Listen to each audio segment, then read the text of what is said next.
the Hoops for Hope camp, and turnout's going great. We have over 50 kids here. We're all having a good time, teaching the fundamentals of basketball at the same time giving back.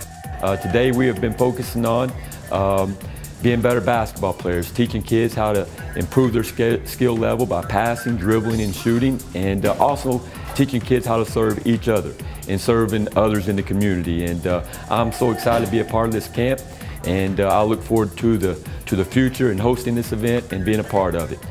Caleb's Hoops for Hope was just one of those things that just kind of evolved and got bigger and bigger, and we thought it would be great to get our kids to serve the community and to do something bigger than themselves.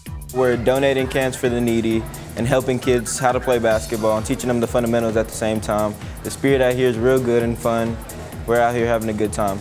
The Hoops for Hope program just donated $500 and over 500 pounds of food for children in our area.